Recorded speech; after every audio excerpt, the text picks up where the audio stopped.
Hello दोस्तों, मैं आ चुका हूँ। अभी मजा आएगा ना भिड़ो।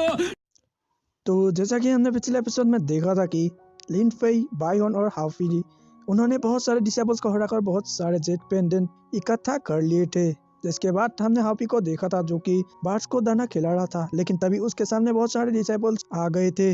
अब आगे तो नेक्स्ट एपिसोड की स्टोरी बिल्कुल उसी सीन से शुरू होता है जहां हाउफी उन बंदों को देखकर बिल्कुल भी नहीं घबरा रहा था। जिसके बाद उन बंदों का लीडर हाउफी से कहता है, तुम्हारी इतनी हिम्मत कि तुम इस राउंड के आखिरी दिन में ऐसे ही खुले घूम रहे हो, वो भी अकेले अकेले। तुम्हें डर नहीं लगता क्या नूबे? तो उस पर हाफी उन लोगों से कहता है, अबे नूब्रो, डरोगे तो अब तो तुम। और ये कहकर हाफी मल्टी स्वॉर्ड टेक्निक का यूज करके अपनी शॉट की बहुत सारी मल्टीपल कॉपीज बना लेता है और उन लोगों के ऊपर अटैक कर देता है, जिससे वहाँ के सारे बंदे घायल होकर जमीन पर गिरे होते हैं। जिसके बाद वहाँ अनाउंस कर दिया जाता है कि फर्स्ट राउंड खत्म हो चुका है। अब ये अनाउंस होते ही सभी डिसेबल्स एक एक करके सीक्रेट लेन से बाहर जाने लगते हैं। जिसके बाद सारे डिसेबल सीक्रेट लेन से बाहर आने के बाद एल्डर डेंग इस राउंड के 16 लोग, जिसके बाद सबसे ज्यादा जेट पेंडेंट है, उनका नाम अनाउंस कर देते हैं जो इस राउंड के विनर थे, जिनमें से लिन फेई, सेन, बायोन और सोंगटियन भी था। अब ये सुनकर सेक्ट मास्टर थोड़ा सा शॉक हो जाते हैं और वो मास्टर लुओ से कहता है, आपके तो सारे डिसेबल्स नहीं इस राउंड को क्वालिफाइड करेंगे। तो उस पर मास्टर लुओ कहते हैं, मैंने उन्हें बहुत ही हार्ड ट्रेनिंग दिया है, इसीलिए उसका सारा क्रेडिट मुझे जाता है। जिसके बाद टोंग के मास्टर अनाउंस करते हुए कहते हैं, इस रिले असेंबली टूर्नामेंट का अगला राउंड अगले हफ्ते होगा। तब तक के लिए इस राउंड के विनर्स को स्वॉर्ड वॉल में भेजा जाएगा ताकि वो अपने आप को बहुत ही फास्टली कल्टीवेशन करके इम्प्रूव करे। अब ये सुनकर सभी डिसेबल्स बहुत ही खुश हो जाते हैं। जिसके बाद सेन लिन फे को बताने लगता है कि स्वॉर्ड वॉल एक बहुत ही पुरानी एंशिएंट जगह है जहां हम अपनी कल्टीवेशन को बहुत ही तेजी से इम्प्रूव कर सकते हैं। और लेजेंड्स के अकॉर्डिंग वहाँ पर एंशिएंट स्वॉर्ड गॉड भी रहते थे और अगर हमारी किस्मत अच्छी रही तो हमें वहाँ पर एक अच्छी ट्रेजर मिल सकता है।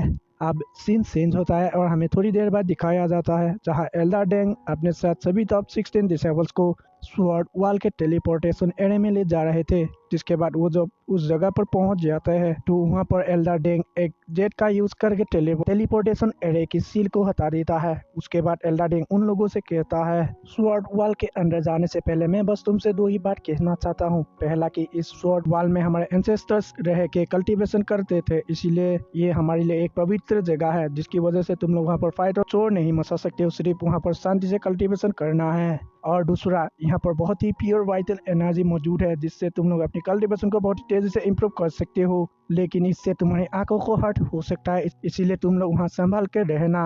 और ये कहकर एल्डर डेंग वहाँ से वापस चले जाते हैं। जिसके बाद वो सारे डिसेबल्स उस पोर्टल में से स्वॉर्ड वॉल में चले जाते हैं। अब हम लिन फे को देखते हैं जो कि जब उस स्वॉर्ड वॉल को देखता है तो उसे अपने प्रीवियस लाइफ का एक सीन याद आता है जहां हम सीनियर भानु को एक डीमन से फाइट करते हुए देखते हैं, जहां सीनियर भानु उस डीमन पर एक पावरफुल अटैक करके उसे एक चट्टान पर सील कर दिया था, जिसे आप सभी प्रेजेंट में स्वॉर्ड वॉल कहते हैं।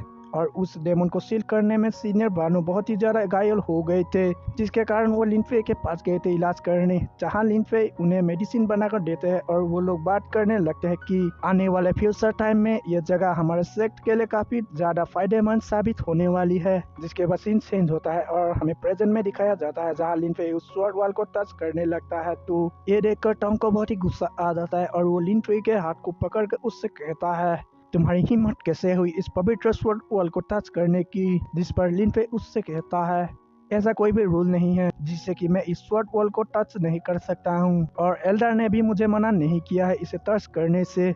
जिसके बाद हम देखते हैं कि वहाँ पर एक उड़ने वाली चीज से सेक्टर मास्टर और एल्डर्स भी उन पर नजर रख रहे थे। ये देखकर टोंग लिनफे को कुछ नहीं कहता और वहाँ से चला जाता है। जिसके बाद हम सभी डिसेबल्स को देखते हैं जो कि उस स्वॉर्ड वॉल के पास बैठकर अपना अपना कल्टीवेशन कर रहे थे, जहाँ हम देखते हैं कि उन सभी डिसेबल्स की आंख गोल्डन कलर की हो गई थी। जिसके बाद हम देखते हैं कि उस गोल्डन लाइट से एक डिसेबल की आंखों में बहुत ही ज्यादा पेन हो रहा था और वो नीचे गिर जाता है। तो ये देखकर वो उड़ने वाली चीज से एल्डर उस डिसेबल से कहते हैं कि तुम अपना फोकस करके अपनी बॉडी को रिफाइन करो जिससे कि तुम इस वाइटल स्पिरिट को आसानी से अपनी बॉडी में एब्जॉर्ब कर सकते हो।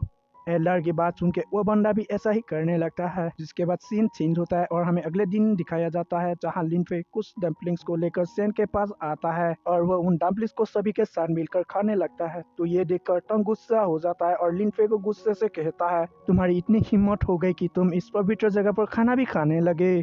तो उस पर लिन फेई कहता है, यहाँ पर ऐसा कोई भी रूल नहीं है जो कहता है कि तुम इस जगह पर खाना नहीं खा सकते हो। अब ये सुनकर फिर से टोंग का मुंह बंद हो जाता है और वो कुछ भी नहीं कर पाता है। अब अगले सीन में हम सेक्टर मास्टर और बाकी एल्डर्स को देखते हैं जहाँ टोंग के मास्टर सेक्टर मास्टर से शिकायत करके कहता है कि लिन फेई ने वहाँ पर बहुत ही गलत काम किया है जिसके लिए उसे पनिश करना चाहिए। तो उस पर मास्टर लू कहते हैं, लिन फेई सही कह रहा है क्योंकि वहाँ पर ऐसा कोई भी रूल नहीं है कि तुम स्वॉर्ड वॉल के सामने खाना नहीं खा सकते हो। अब हम देखते हैं कि एक और एल्डर टोंग के मास्टर को सपोर्ट करने लगता है। ये देखकर मास्टर लो उस एल्डर को स्क्रीन पर देखने के लिए कहता है जहां वो जब देखता है तो उसे उसका डिसेबल भी लिन फेई के साथ वहां खाना खा रहा था। तो ये देखकर वो एल्डर भी फौरन से ही अपना पार्टी बदलकर मास्टर लो को सपोर्ट करने लगता है।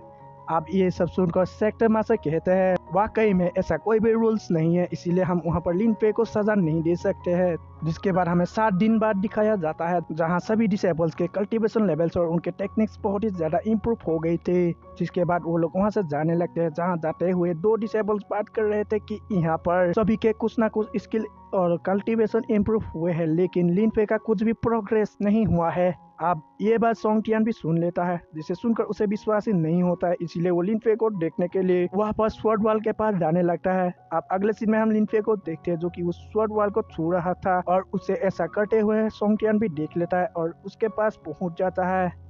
जिसके बाद हम देखते हैं कि उस स्वॉर्ड वॉल पर रखे वर्ड्स ग्लो करने लगते हैं और उसमें से काफी ज्यादा ब्लैक स्मोक निकलने लगती है। और दोस्तों इसके साथ एपिसोड यहीं पर एंड होता है।